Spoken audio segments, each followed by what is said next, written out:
tell you what, I'm gonna tell you. I'm gonna tell you what, I'm gonna tell you. I'm gonna tell you what, I'm gonna tell you. I'm gonna tell you what, I'm gonna tell you. I'm gonna tell you what.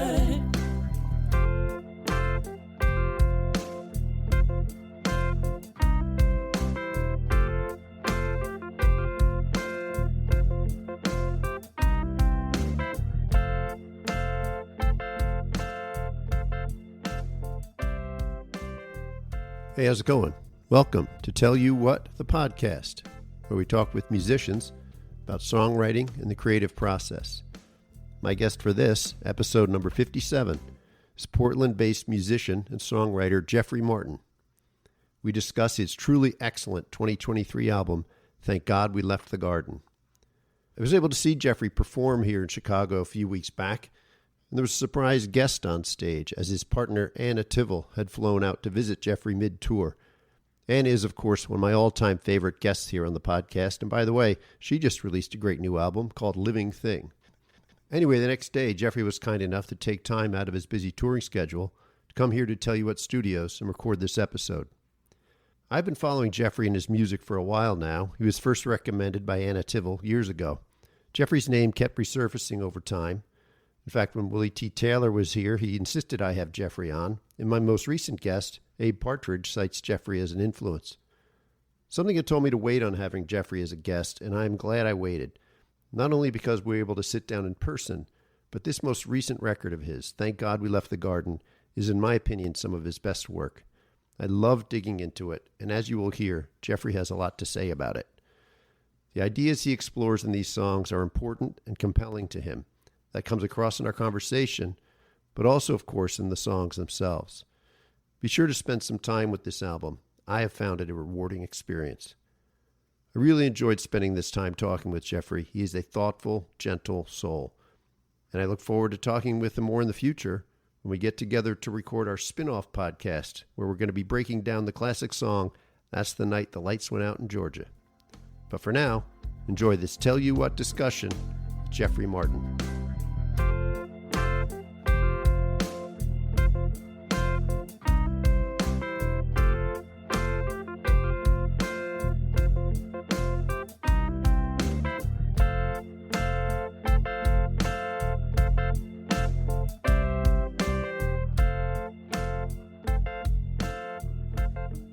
Jeffrey Martin, welcome to Tell You What, the podcast. Thanks for taking the time to come out to Tell You What International Headquarters here at the Apoplex. Yeah, thank you. Thank you for having me. Sure. We've been circling around each other for a while. I've had several of your associates on the show. Anna Tivell, of course.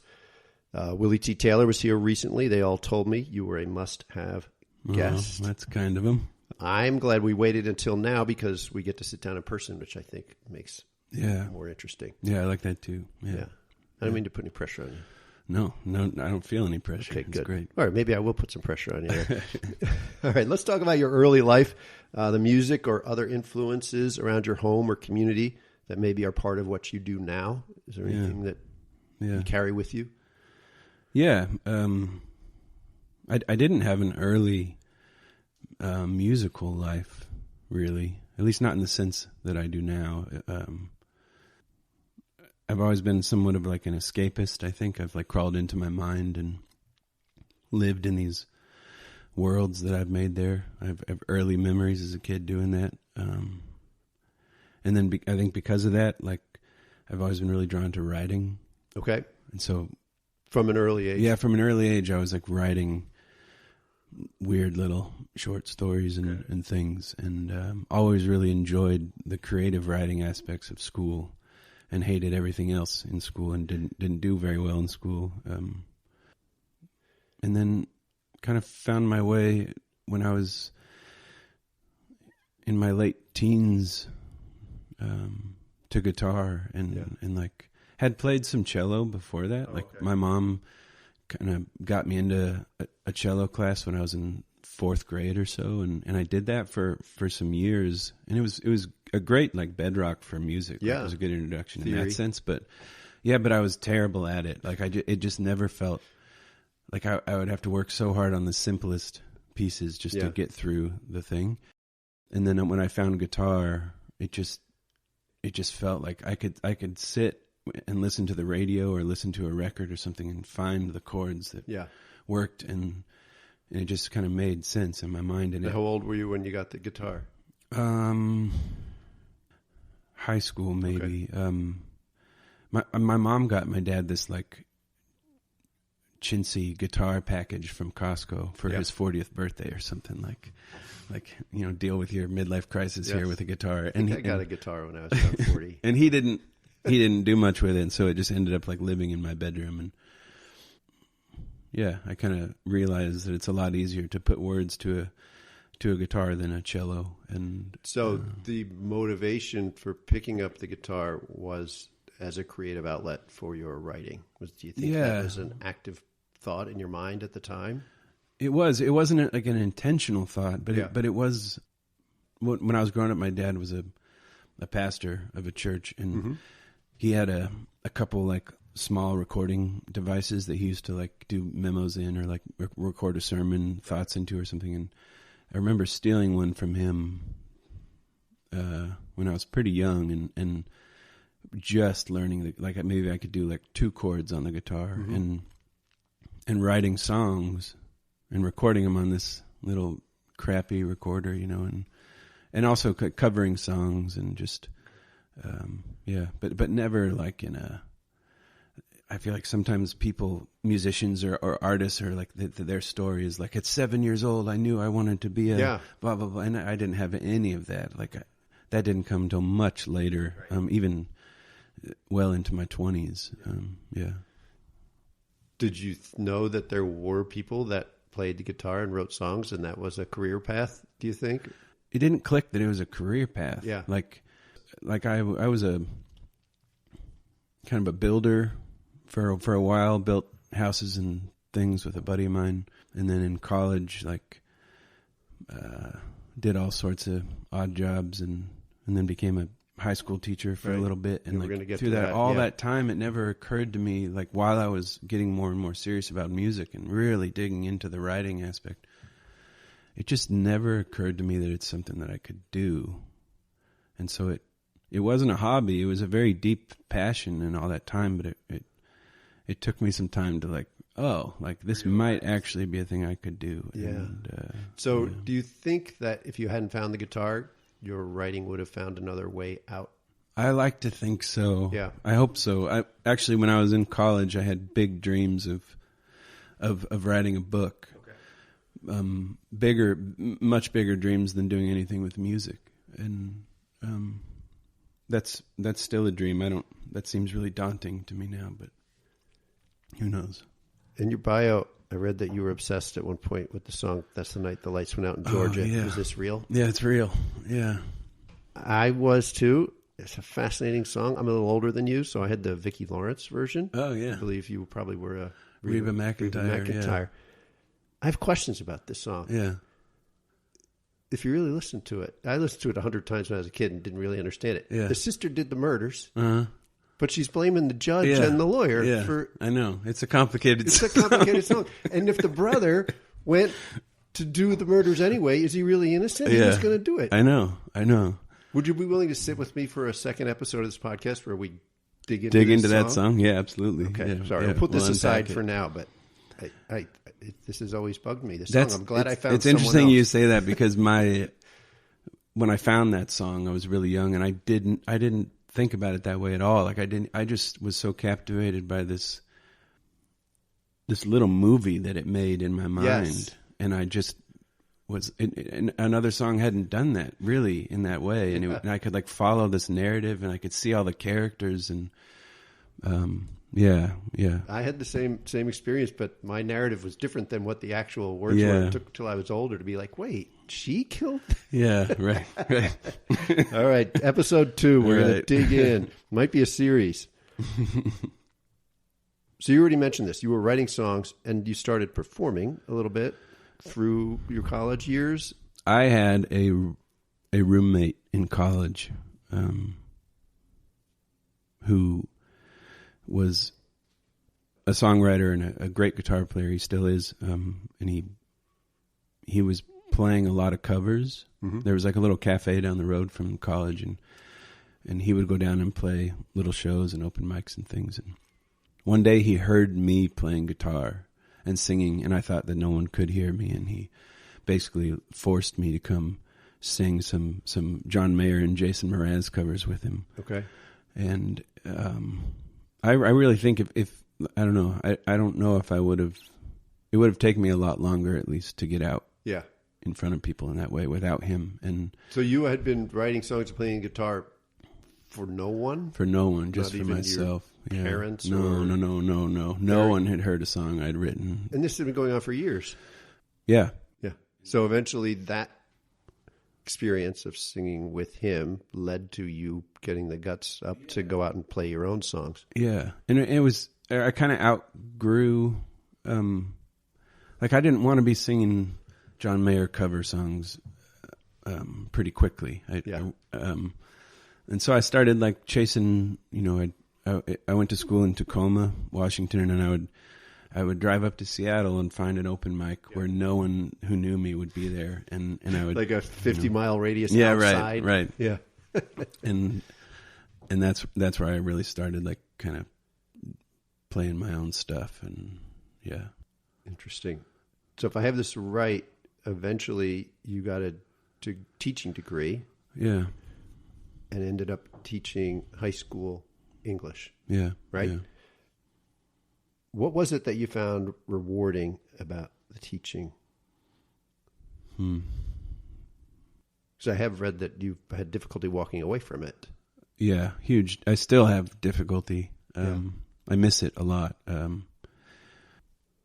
I found myself gravitating towards the students who didn't have a lot of support outside of school. Mm-hmm. And when I could make the connection with them, like when I could show them, like, here's something that's really meaningful to me in a short story or in some famous piece of literature or something, like, and here's why it's meaningful to me, and then to see them find like a foothold there for their own life, and like to see them like understanding themselves a little better because of that, and to watch it and know that feeling so well, because that's the same way I've experienced those things. It's just like it helps me know myself, and it gives you that feeling that you know all the complicated like shit that you're holding, you're not alone in that. Like someone wrote about it 300 years ago in this beautiful way and whatever. And that's the piece I loved a lot, was like that kind of like mentorship relationship where like I could just give them a little bit of guidance as they're headed out of high school, right. and their home life is a shit show and like whatever. And it felt really humbling, and the struggle of teaching is very real, and it's very constant, and no 2 days are the same, except in the things that you wish would change. Right. Like, I struggled with leaving it because it kind of baked into the music industry or a life in music is this kind of inherent narcissism or ego. Like it's just kind of like you have to be promoting yourself, and your face needs to be on things, and you have to, I understand that it's necessary to some extent, but teaching is like the antithesis of that. It's right. Just so humbling, and as soon as I felt like, I've figured out how to teach this thing. A student would raise a hand and ask a question that would derail everything I thought, and I loved that. And did you find it a creative process then, or maybe another question would be, do you find that your years of teaching have informed your current creative process? Yeah, it did. At the time, it didn't. At the time, it felt really scary. In the sense that I was losing all the time I had previously to put towards creative things. Like it just required so much time outside of the classroom to grade papers and keep up with whatever. And I didn't realize it until I stopped teaching, but I had like kind of tucked away in the back of my mind all of these stories and anecdotes and characters and like, you know, parents I had met at parent-teacher conferences and like and students like telling me about their lives. And so this is raw material. Yeah, and it all just came out in songs and yeah. That's interesting. Yeah. So while you're teaching, you are still now writing songs and you're starting to perform. And at some point, you decide to cut the cord and try it full-time musician life. I mean, it felt, I feel like, I don't know if this is true or if it's like a fabrication of my memory or something, but I feel like I can remember the moment even of. That was my next question. I was teaching seniors and I had them all doing these like senior projects where they had to really dive into something that they felt like they could do after high school. It didn't have to be more education, whatever. It didn't matter. They just had to really dig in and research. Learn about it. Yeah. And I kept having these students come to me and they'd be like, well, I have these, you know, I have like the conventional, like I could, you know, go to school and study this, but I'm also like really interested in like, stock car racing, you know, and that's obviously not going to happen. And I'd be like, no, you should dig into stock car racing and just, you know, really go heavy with it and see and then I don't know, like encouraging all these students to just like chase the thing and trust that if they like work their asses off and it feels like it's filling their hearts up what they're doing, then they'll find a way to make it work financially or otherwise and whatever. And I think it was just hearing myself say that over and over and over. It's like, okay, like I think you need to at least step away from teaching for a few years and full-time tour and see what happens. And take your own medicine. Yeah. Yeah. And it was I had so much like anxiety leading up to that conversation I had with the administrators. And then as soon as I told them like, hey, I'm going to be done after this year, it felt like exactly the right thing to have done. But yeah. That's great. Let's talk about your songwriting process in general. What does it look like? Are you sitting down with the blank page?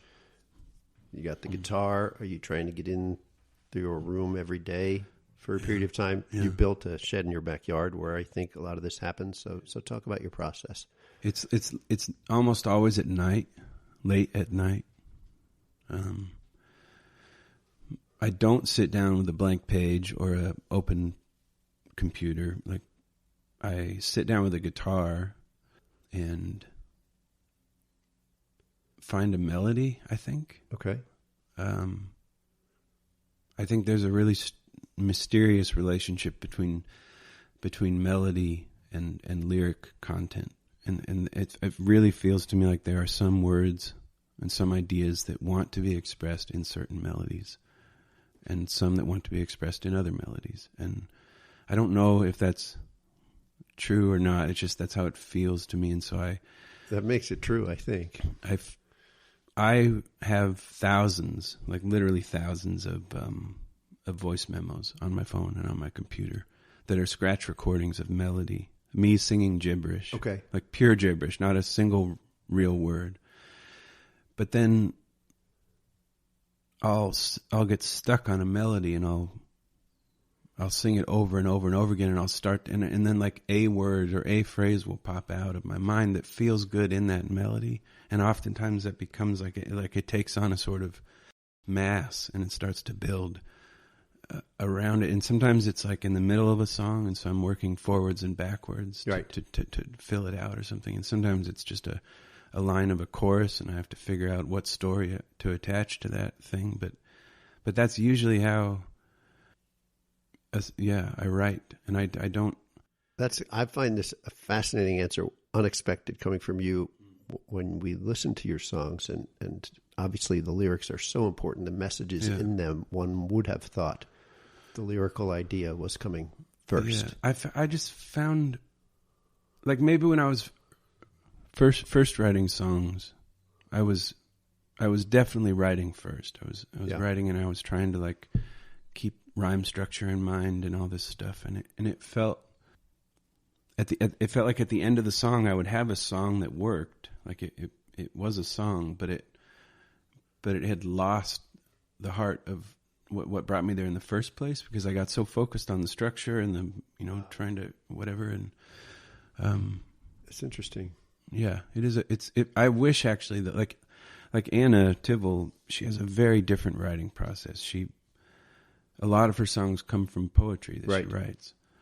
And it seems a lot more efficient to me, her method, because I really, sometimes I'll have, 150 voice memos that are slowly evolving in terms of melody and structure. So different songs basically in different points of evolution. Yeah, until I arrive at something. Yeah, it is. And it's really, but it's wild. I mean, like this latest album, I found all the old voice memos leading up to all these songs, and I have them in a folder on my computer at home, and I'm not going to do this, but I could release the album in gibberish form.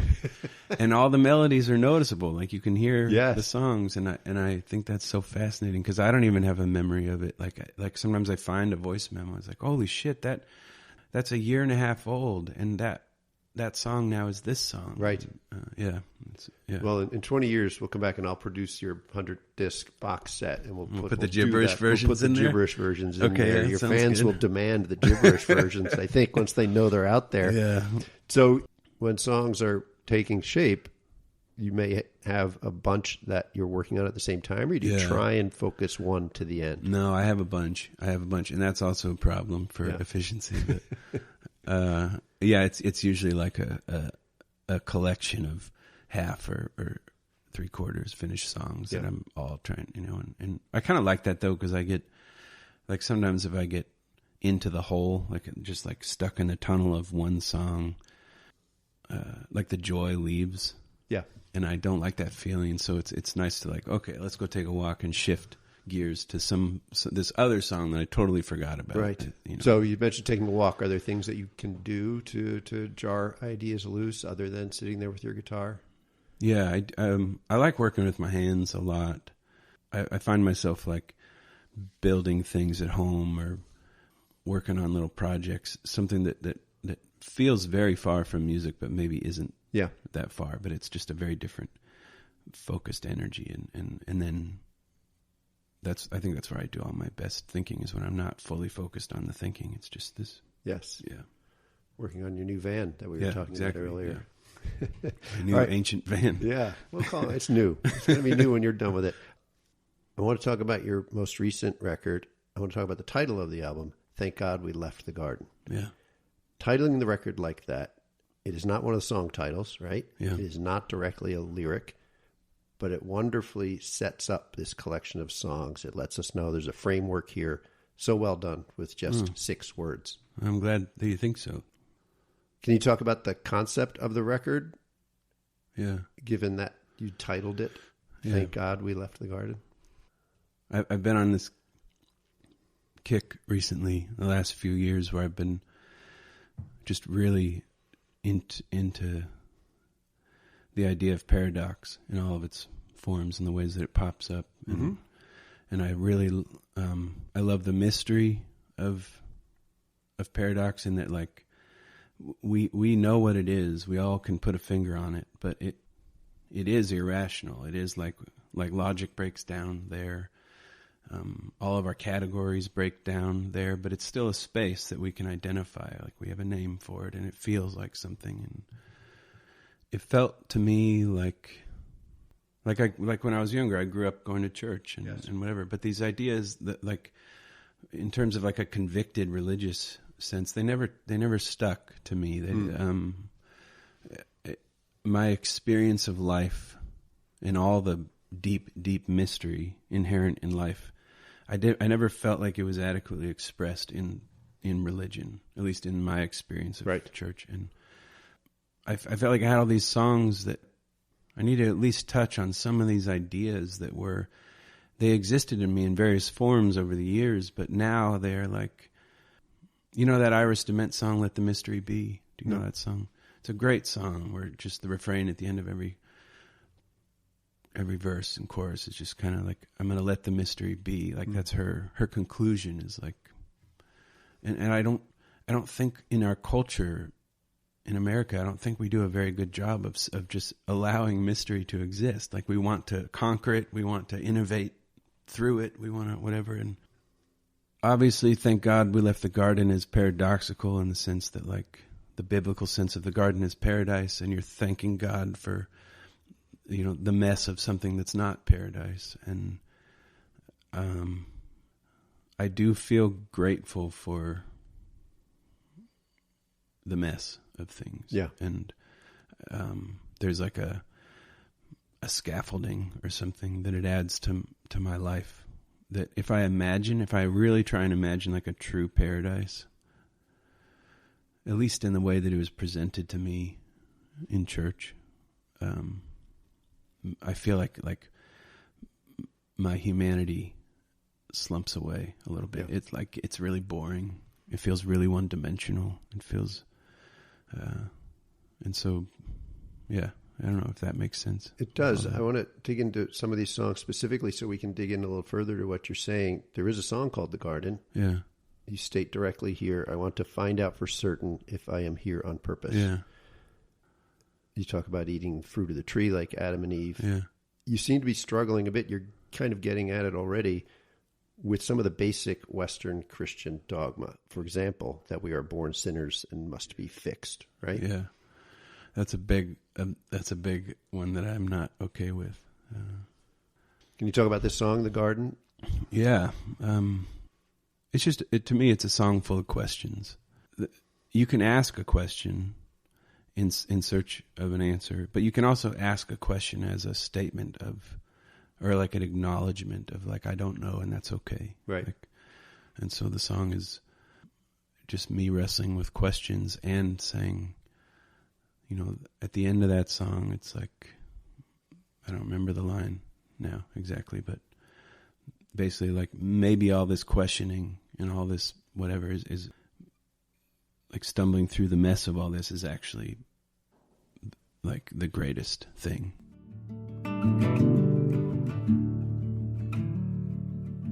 I want to know the secrets. I want to peek behind the curtain. I want to find out for certain if I'm here on purpose. I want to know the secrets, as if knowing would save me from the things that have made me, as if the mess that I'm making isn't really a blessing, as if knowing would save me.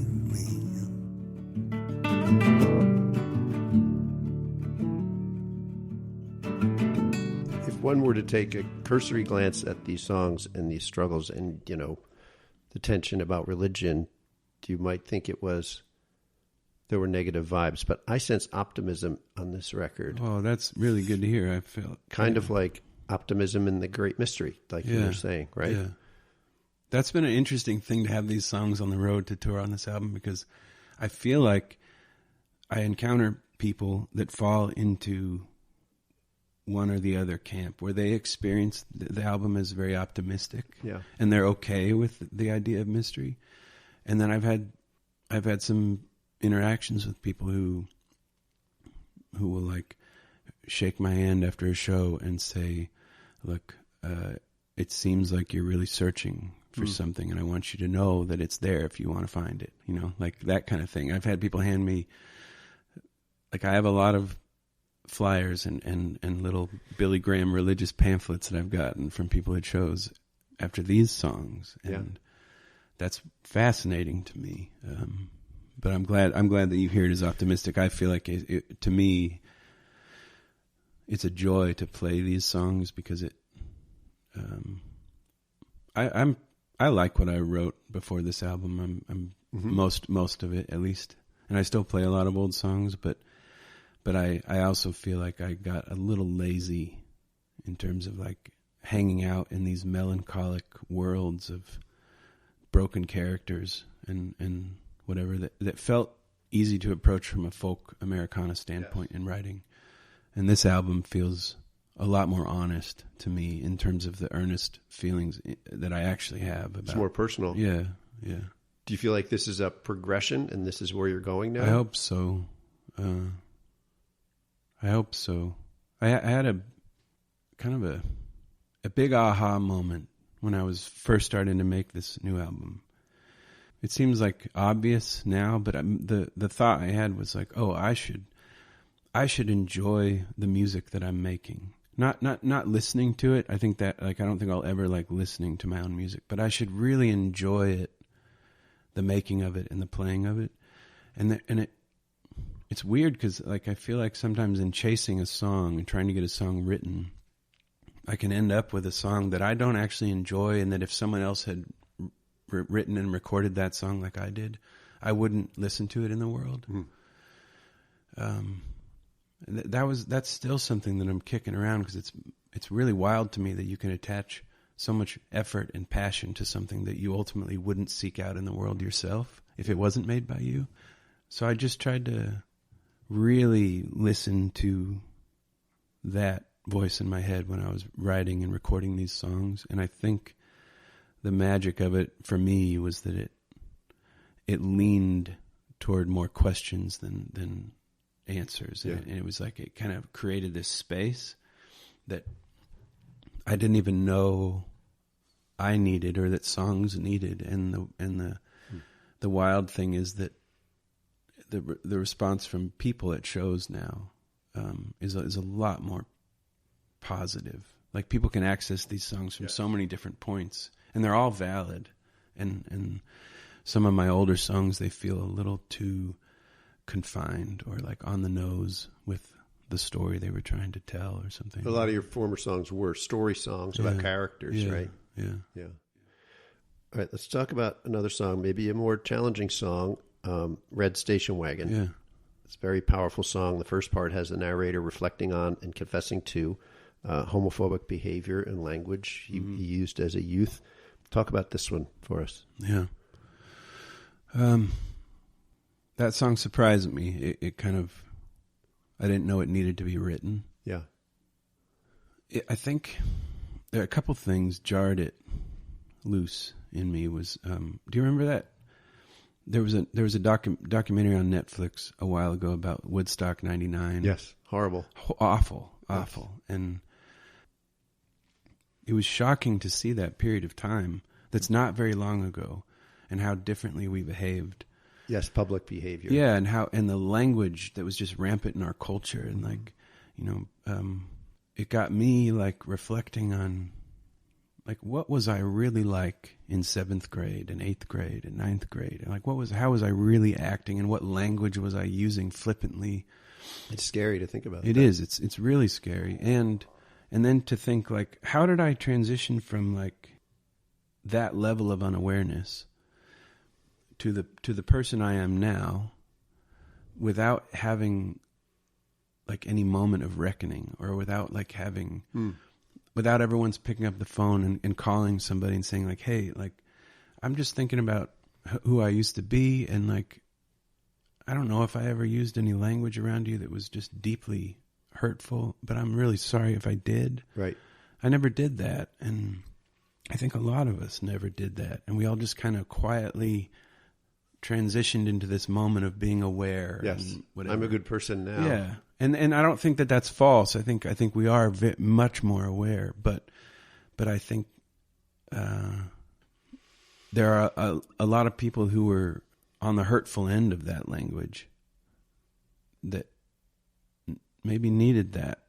Still carry call. that. Yeah. And so I went back and forth with that song. There's a word in that song that's really harsh, and I ultimately decided to keep it because it felt like the story in the song is this, two friends, and one friend basically reveals that they're gay to this other friend, and his response is really hurtful. Yes. And fearful and whatever. So that didn't happen in my life, but I imagined that scene for myself, and then years later remembering it and contacting this friend, and it felt like a dishonest apology if I was to call that friend or see them in real life and say like, hey, do you remember that night where I said that one thing and just left it at that and said, I'm sorry? It didn't feel honest enough. And so I left the word in there, just this person owning what they said in all the ugliness of it. And the second half of the song brings in a religious element, for sure. And so it exists in that context. It's not like broad out, it's very much someone that grew up in a narrow religious place, and all the fear and homophobia that's rampant in some of those cultures. I can still see that red station wagon on the street by your house. We'd walk to rent movies and wander our way across town, out away from your dad. You were always so easily found. You let your hands dance and you let yourself laugh out loud. Hey, I remember. Oh,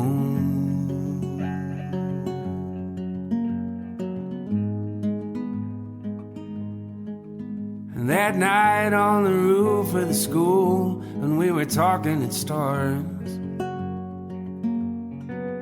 and you said that you might be afraid of who you really are, and your hand touched my hand and retreated in that desperate dark, and I called you a faggot and laughed and punched you in the arm. I don't believe it, I can't believe it now. I can't believe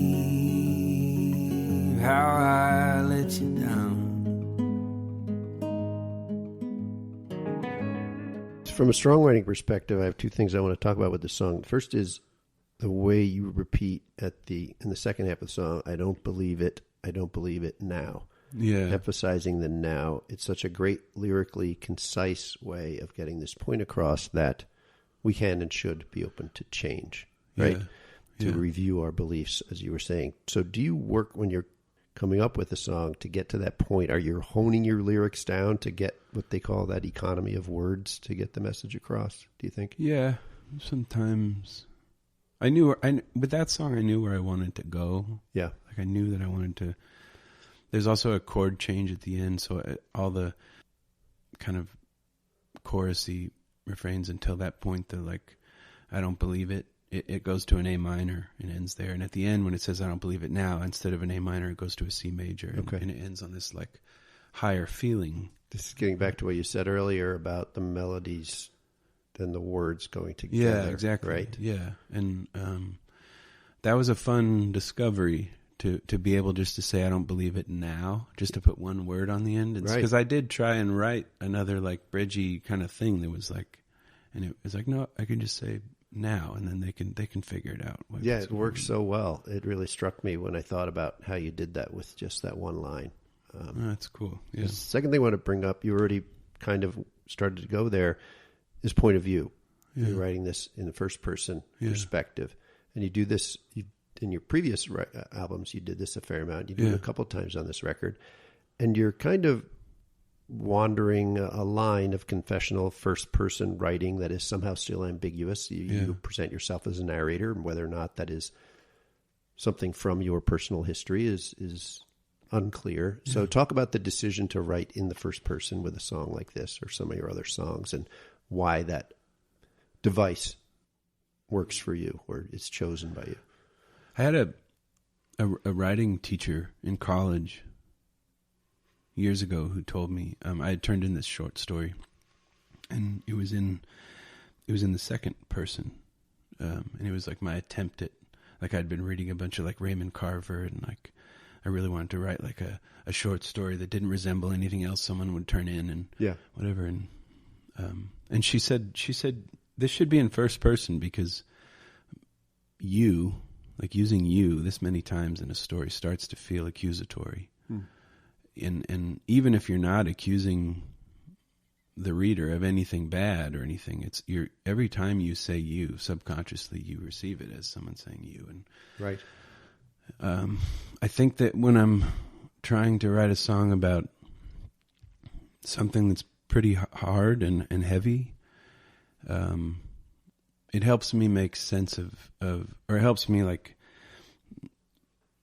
hold a character in a more dimensional way when I use the first person, because then I'm having to, like, especially if I'm kicking the song around in my head for months at a time, I'm walking around with it in my head and I'm whatever, like I am the one in the song trying to see the world through the eyes of this person. It's not you and it's not they or he, it's like I. And so like in a song like Red Station Wagon, especially, it felt like if I'm going to go here content-wise in a song, and I'm going to talk about this thing that's very uncomfortable to talk about, especially as a heterosexual American man with somewhat of a religious background, like, then I better fucking say I and own this song for what it is. And I want to talk about the song Walking.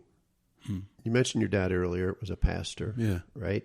And maybe we can talk about this song in terms of your father and maybe his influence on your life and on maybe on your art. There's a verse in the song, my dad gave it all away because he knows the deal, that he'll be gone with nothing the same way that he came. So talk about the song and maybe how your dad has been an influence on you. Yeah. I mean, it started as a very directionless song. Like, it was really, I just tried to like I was spending a lot of time out in Portland, in neighborhoods and late at night, and just letting myself kind of exist in this like meditative place where I wasn't actively trying to like think about things. I was just kind of absorbing the world, and it felt really interesting to be in that place and writing a song also. And so it kind of, it began as just that like observation of what happens, especially in a city at 2 and 3 in the morning when it becomes this other thing.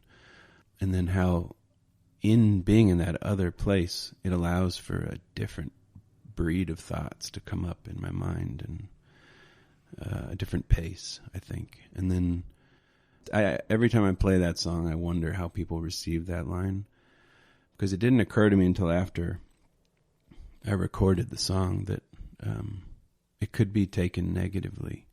Like, to say that someone gave it all away could sound like my dad like pissed off and like gave up on the family or checked out, and it's the opposite. It's the complete opposite. My dad was a very unlikely pastor. Like, he didn't set out to do that at all. He was a brilliant salesman. He and my mom got married and moved to Texas from Washington, where he worked for Procter & Gamble selling paper products and whatever. And he was like really excelling in that world.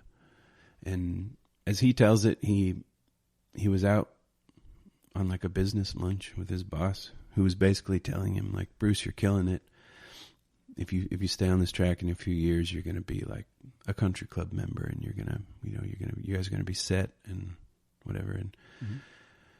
And he said that something just like deflated in him in that moment. And he was like looking at this guy, telling him this, and he just didn't want to be anything like that guy. And he didn't, whatever. And then around that same time, a neighbor of his who went to a church nearby said, just invited my dad and mom to church. And this neighbor said, Bruce, you'd make a really good pastor. And my dad laughed, just like, that's the most absurd thing, And then a year later, he quit his job and went into the seminary. And, wow.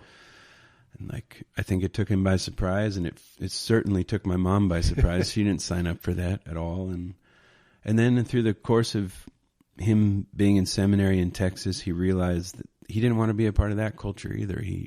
The like evangelical Deep South culture was not anything that he saw reflected back at him when he dug into like the Bible and what he was finding there. And so he moved the family up to Oregon, and he started a tiny little church there that was very human focused and very like my dad had such a soft spot for people who are down and out. And there was a lot of work that the church did with homeless and kind of marginalized people. And just even before I had the language or the understanding to realize the choices my dad had made and my mom had made, I had this like example in my parents of people who really made an actual choice to like step away from comfort and something that they could count on and roll the dice on something that was a lot more wild and that felt more real to their hearts. And my dad he's a very complicated person in the best way, and his own beliefs have evolved in really, really fascinating ways over the years. And he hasn't been a pastor for years now. But it is clear to me still that a tenet of his is that like we can't take anything with us when we go, wherever we go, whatever happens. Like, and so like the only thing, the most important thing to him is just people and just having discussions and trying to let people know that you see them and you hear them and building relationships with people in real ways. And so that's what I meant in that line. Yeah. And I hope that more people hear it that way than, My mom laughs like something breaks. It's not often, but it's real. And my dad gave it all away because he knows the deal, that he'll be gone with nothing, the same way that he came. So I go out walking.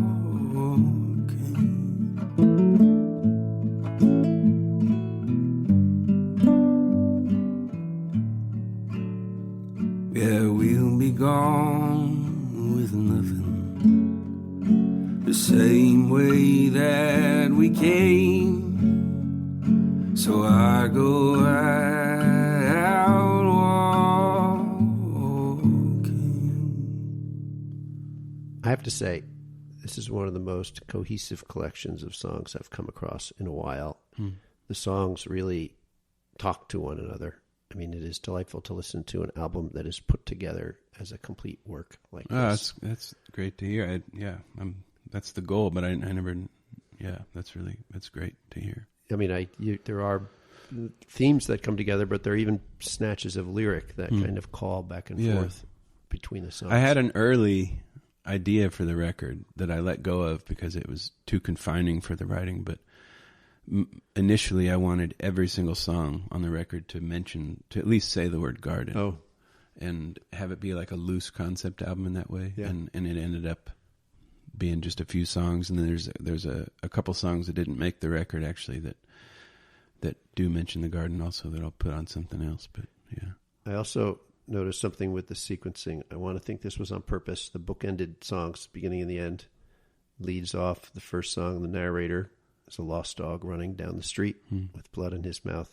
And at the end of the last song, you are just out walking, maybe peacefully. It wasn't intentional. I've never even thought about that, honestly. I think you meant it, but you just didn't know. That's interesting. Yeah. That's really interesting. Yeah. Yeah, it is. That walking song is a very peaceful take versus the lost dog, like kind of frantic running. That's interesting. I like the way it sets up for me anyway as this journey that I went on. Yeah. Yeah, I think you probably meant it. You just didn't know it. We have a few minutes left if you that's fine. Afford it. I want to talk about live performance and what that means to you.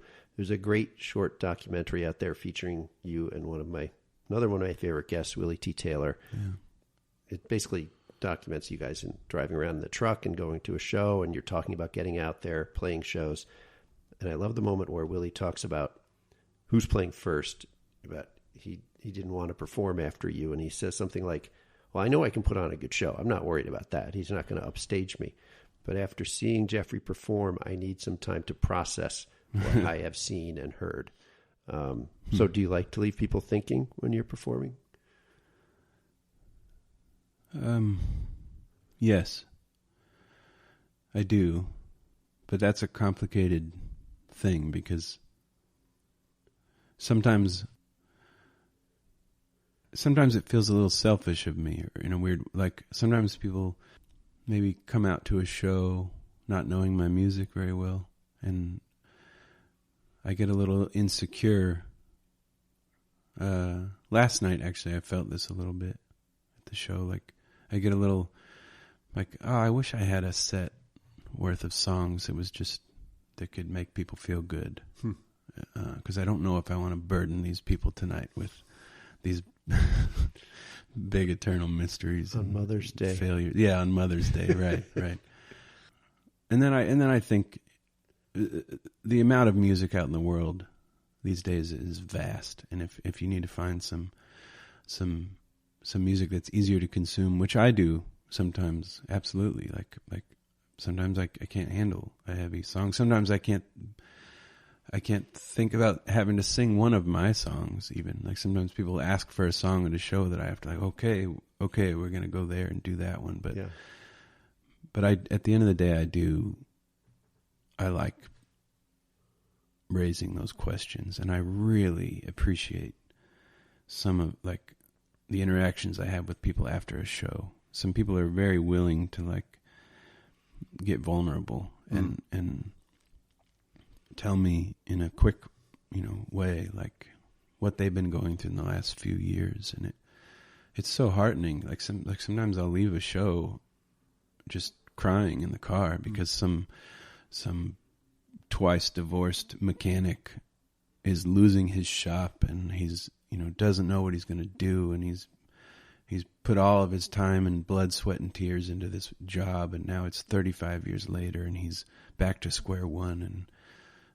And then something he heard in a song gave him a little bit of peace or made him feel heard or something. And it's just like, I like that a lot. I'm hearing echoes in what you're saying about what you said about teaching.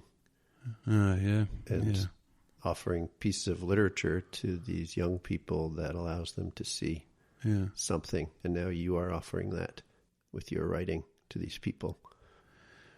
Yeah. All right. One more thing I want to cover. There's a great song, There Is a Treasure. In the video of this song, we see your partner, Anna Tivol, our friend, a songwriting treasure for sure. She is one of our favorite previous guests. You two don't write songs together, but are there ways that your writing or your process has been impacted, do you think, by living a life with another so gifted writer? Yeah, absolutely. Anna and I are very different people in a lot of ways, but we're both very creatively competitive. And when I hear a song from Anna or from anybody that blows me away, like I have a really hard time going to shows, like to go see somebody play who I have a lot of respect for, because I get about a half an hour into the show and it doesn't matter how good the show is. I want to go home and write. Oh, like I'm like, all right, I gotta go home and write and try and outdo this. Like, and so like oftentimes Anna will bring me a song.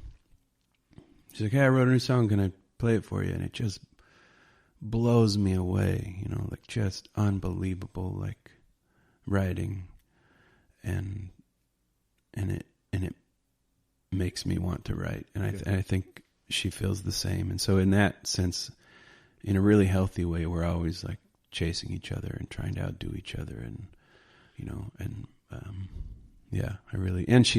Anna's like such an avid reader. Yeah. She's brought so much important literature to my life that I wouldn't have known about. Like she seeks out things that I don't know about, and a lot of short story stuff. She loves short stories, and she was kind of my, I'm waiting for her collection of short stories, by the way. Oh man, me too. She was my introduction to like well, like George Saunders recently, like Lincoln in the Bardo, I knew, like whatever, but I never had really dug into his short story world as heavily, and it's just blowing my mind, and yeah, so it's all good. It's all good things. Being with Anna, and we have this understanding that, like you said, we don't write songs together. We never have. We'll occasionally, bring a song to the other person and say, like, yeah, this verse feels shaky. Like, what's wrong here? What's happening that doesn't feel good?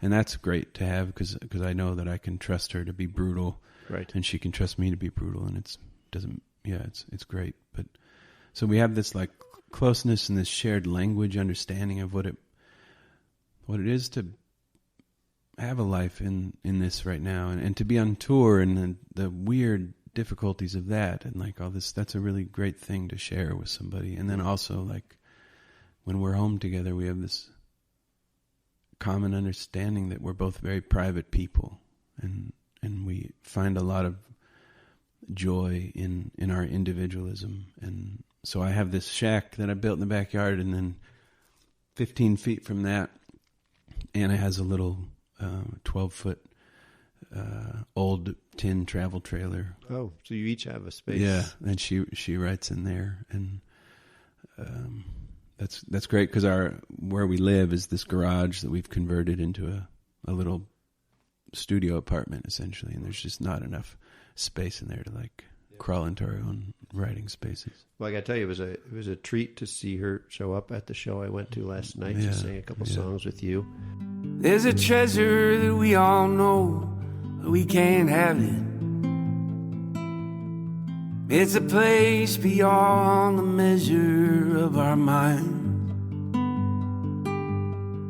It is where we go when we forget we're living. It is where we go when we forget we're dying. And all the tools we use to feel important, they are useless as a sailboat in the sky, where old bones and heartaches are forgotten.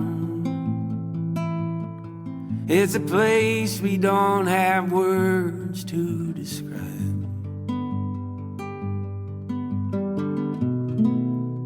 And the sun will rise like it always does